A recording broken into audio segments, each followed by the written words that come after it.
Hey everybody, it's TurrelicTom, and welcome back to the Splat Bros Weapon Guide. If you haven't seen this before, here's where we discuss the pros and cons of every weapon kit available in Splatoon 3, and what things you can do or add to them to help enhance your play, or learn more about them before you try them yourself. Whether it's to take your level of play to the next level, help you get started competitively, or if you just want to learn more about each weapon's roles in the game. If we're all set, then let's head out to the next pair of weapons, one that definitely makes this game series unique.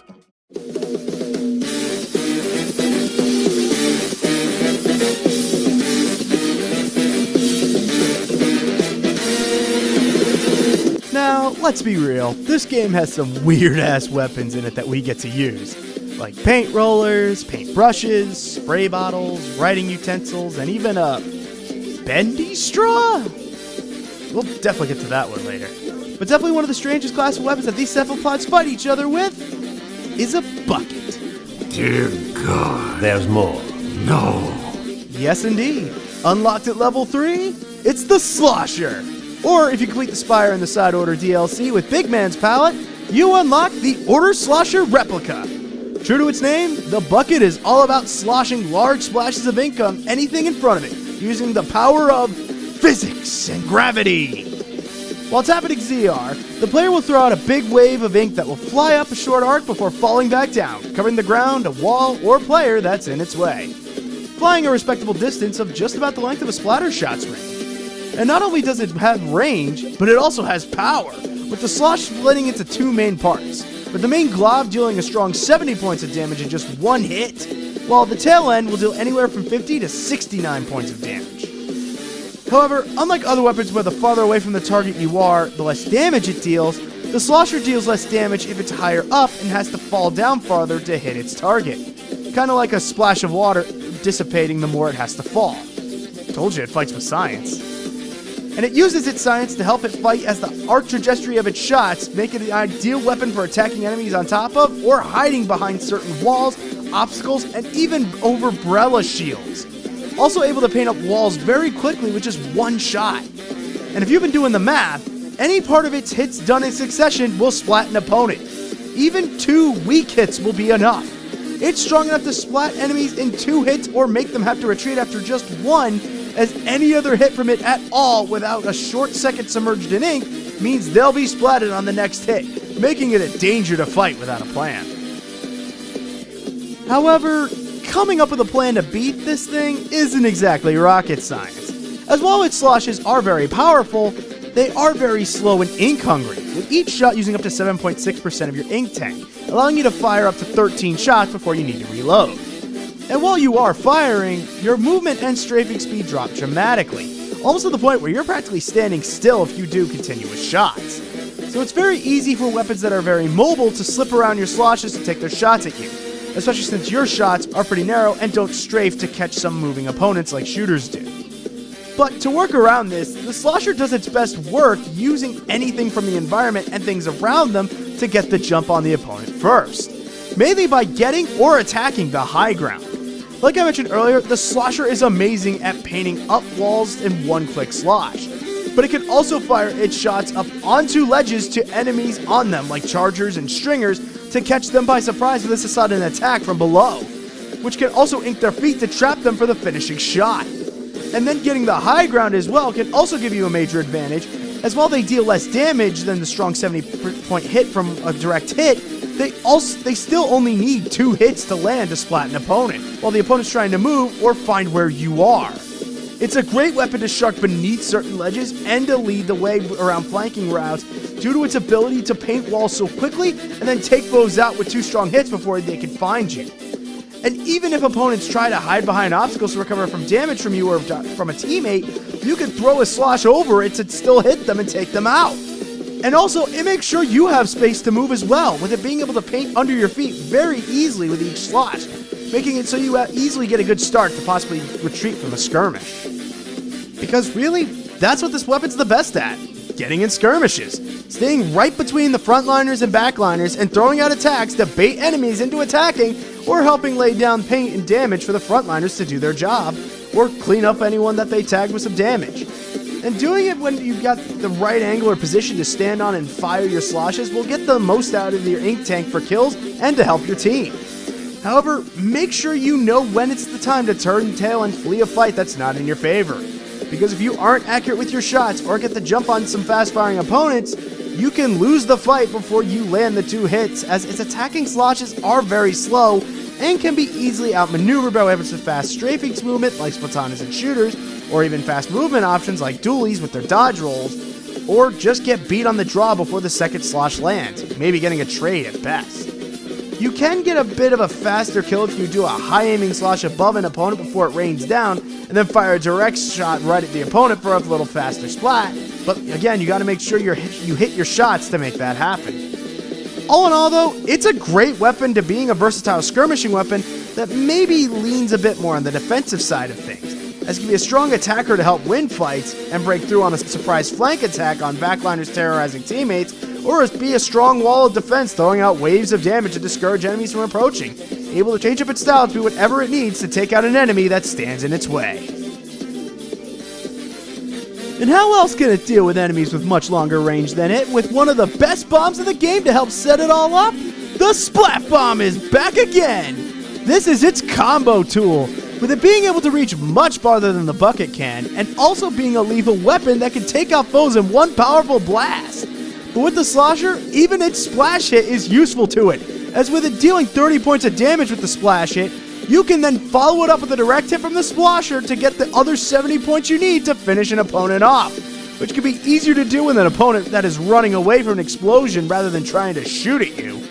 And it can also be a good weapon to drop at your feet in case an opponent tries to get a bit too close to you. However, make sure you keep an eye on your ink levels when you use this, as this uses 70% of your ink tank per use, which will leave you with only about 3, maybe 4 shots left in the tank, which can leave you with nothing if you find more opponents in your face, or not enough ink to catch a kill if you don't land your first shots. So know your spacing, ink levels, and precision to land those finishing blows on an enemy you tag.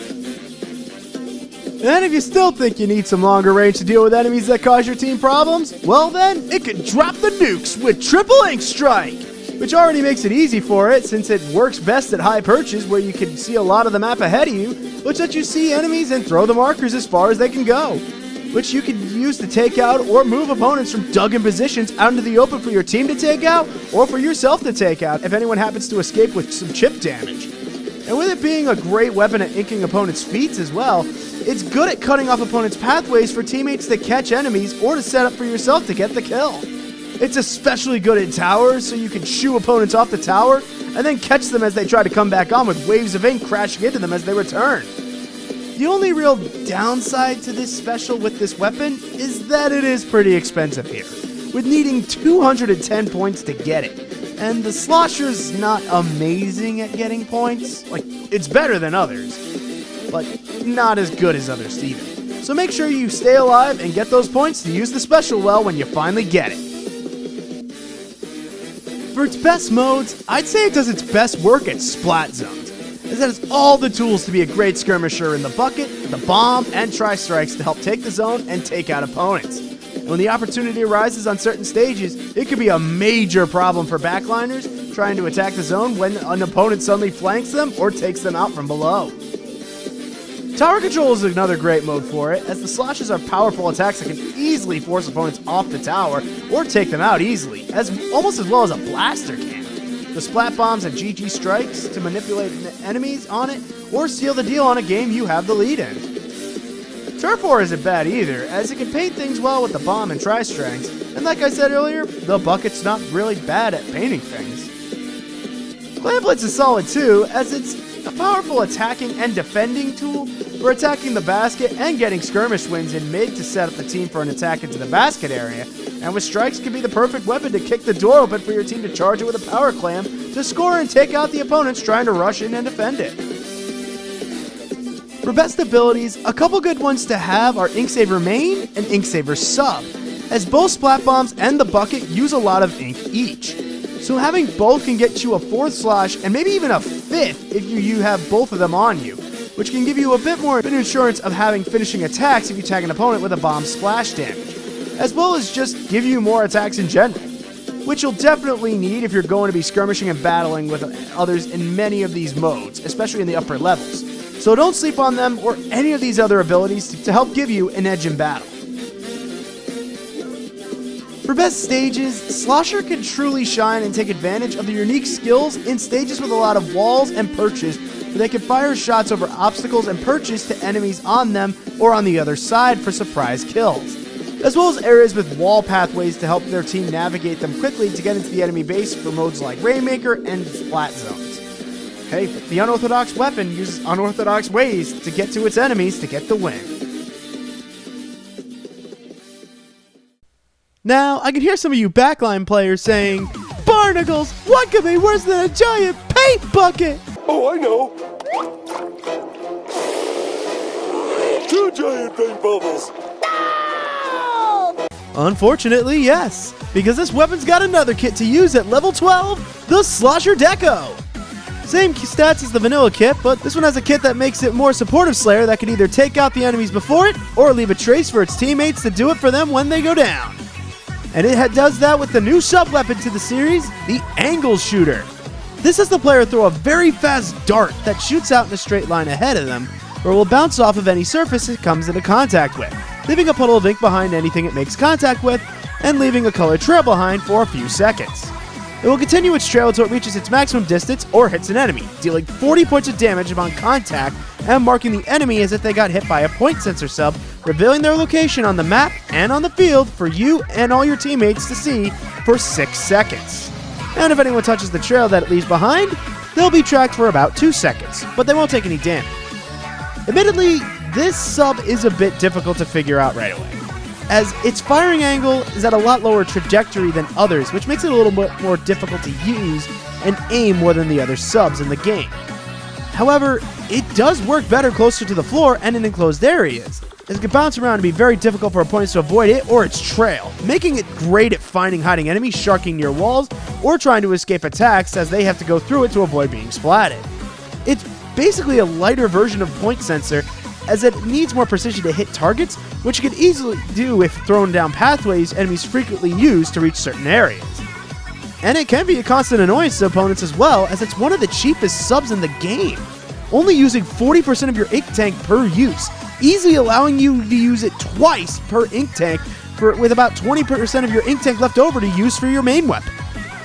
And while it's not as threatening of a sub on its own like one of the other ones are, it's actually a great combo tool, as with the Slosher's 70-point direct hit, a shot from this hitting an opponent is 40 points, which is more than enough to finish the job on an injured opponent. And thanks to its incredible speed, your opponent probably won't even know what hit them when you do. And I wasn't kidding when I said this thing can be called a constant annoyance, as with enough practice and if your aim is good enough and with a little bit of luck, you can tag opponents again and again from places they wouldn't believe, like all the way on the other side of the map. Yeah, you heard that right. This thing has the longest range in the game, bar none. Even longer than an E-liter scope. Yeah, you know, the sniper whose range is just maximum. You can just keep throwing them out again and again, constantly tagging opponents or tracking them with the tail to try and have an idea where your opponents are as much as you can for you and your teammates. You just have to be a little careful you don't get too carried away with it. Remember that while it doesn't use a lot of ink on its own in one use, using them willy-nilly can cause you to lose track of your ink tank levels and leave you with not enough to fight if things get bad. Especially with its low damage making unable to scare and manipulate opponents like other bombs can. And while it does leave a trail that can tag opponents, it's not really hard to avoid, as opponents can swim under it if it's high enough, jump over it if it's low enough, or just wait like 2 seconds for the thing to just disappear altogether. And while it can be used in combo attacks with the Deco, up close, it's got a tight precision window to land. And both attacks coming out together may not make it in time to beat an opponent who's just shooting at you from the start. But if you've got the right spacing and can master its aim to keep firing at opponents to keep them marked, you can have a great finishing combo attack while also helping teammates know where certain enemies are in a fight. But when things really get dire, and just marking your enemies isn't enough to help turn the tide in battle, then your team may just need a hero to save the day.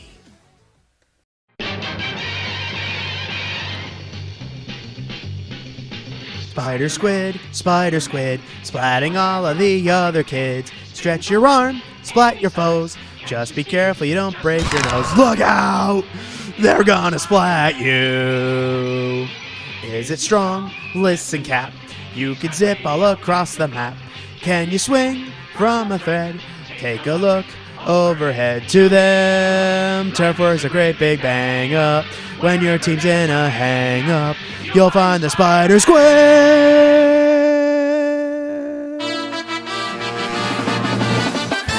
Say hello to the masked hero Splatoon 3, the Zipcaster. This special gives you a Spider-Man ninja look that when you press the R button, stretches out your arm to grab onto a wall, ceiling, or the floor, then rocket yourself towards that spot, which you can grab onto, then grab another surface and swing again, like a superhero, for about 10 seconds. Upon landing at a spot, there will be a small explosion of ink from your landing, depending on how fast you're going, which can deal a bit of damage from 35 to 45 points of damage, to being a powerful 105 points of damage. And upon letting go of a wall or surface, you can then attack normally with your main weapon to deal damage on top of you blasting into people. Depending on how far you fly into the target, that will depend on how large the explosion is when you land at your target. With a big one being at the full damage, but a slower speed and distance, the explosion will be much smaller. Along with that, your sub-weapon will be off limits because that's been replaced with your Spider-Squid powers. But while you're zipping around like a superhero, your ink tank is increased by 50%, allowing you to be able to attack with it much more than normal, with your ink tank being measured by your special gauge now instead of a normal meter. And while you're zipping around, you do have a little bit of ink armor that blocks up to 30 points of damage. But if you take a hit that deals more than 30, you'll take that extra bit yourself. And while you're grabbing onto walls, you can stick to any of them, inkable or not. And you can throw out another tentacle or jump off it to gain extra height to gain any advantage you can. By pressing B or turning into your squid form, you can unstick yourself from the wall to stick and weave around unpredictably. But while you are swinging around like a hero, you do have to keep in mind that you don't have that super durability of a superhero here. And while your special runs out, or when you have used your full 10 seconds, the special will end and you'll leap back to where you initiated the special, like when you do with an inkjet, with a full tank at your disposal. And while you're zipping around, you still take damage normally and can be splatted by the enemy, ending your superhero run before you can save anyone. So you want to zip to areas that aren't right in the clear line of fire of an enemy sniper or splatling, as they could shoot you down the minute you land. And like any good superhero, you want to suit up in a secret area out of the view of enemies, because when the special is finished, you'll leap all the way back to where you popped the special, which unfortunately is marked with a super jump marker for all players to see, regardless of any abilities you have on. So if an enemy sees it when you're flying back, they could splat you the second you're back to being a regular player, which can crash down a little bit on the advantage you tried to make for your team with you now gone. You can get more out of your special with the special power-up ability, as that'll use less of the special gauge with each attack. So you can get off more of your attacks before you have to leap back to your starting point. And while you can easily get into the enemy side to attack them, there are certain things you cannot do as well, like scoring with a power clam if you have one. You have to wait for the special to be over before you can throw it in. So no zipping in, just taking out an enemy, or zipping right to the basket and tossing it in. Does not work. Kind of like Kraken. As for how well this works though with the Deco, it's admittedly not the greatest option, unless it's on the right stage. As it's a great weapon to rain down waves of ink on opponents from high perches, this is a great special that can get you to some high points to land them down on top of opponents that they can't reach. And if you have the momentum and confidence to get up close and personal with an enemy, it can combo as well with crashing into an enemy with this weak hit followed by a then direct slosh, either with a direct or splash hit. Remember, this weapon's not the fastest weapon in terms of speed and attacking, so make sure you do it and land your hits to finish an opponent, or else you might get splat in the middle of your superhero run. But if done right, this can get your team a great advantage by taking out enemy players, especially anchors, which can be just what your team needs to help turn the tides of a battle. Especially if you time it well with other specials like Crab Tank and Tri-Strikes that can make enemies flee and move, as they'll be trying to escape from an enemy right in their face to an attack that can splat them in less than a second. It's a special with great power, but also comes with great responsibility. And fun! For its best modes, Deco is probably doing its best work in Splat Zones, as it's a strong fighter with its dart combination, and Zipcaster can be a major move to trap enemies out of the zone and keeping them from getting into it, especially with dealing with backliners that attack it. It can even flank through to the other side on certain stages with how well it can paint up walls.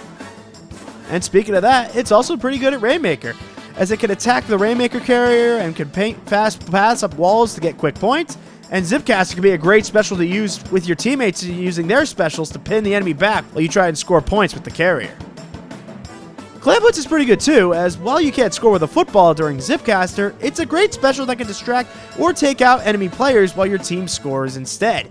And getting some kills in the mid during a skirmish and marking them with an angle shooter can be helpful for your team, especially with locating some sharking enemies. And Tower Control is still a good mode for it, with the bucket just being great at covering it to scare enemies away from it while riding it, but Zipcaster could also be a great special to pop while your team's on the move to clear checkpoints.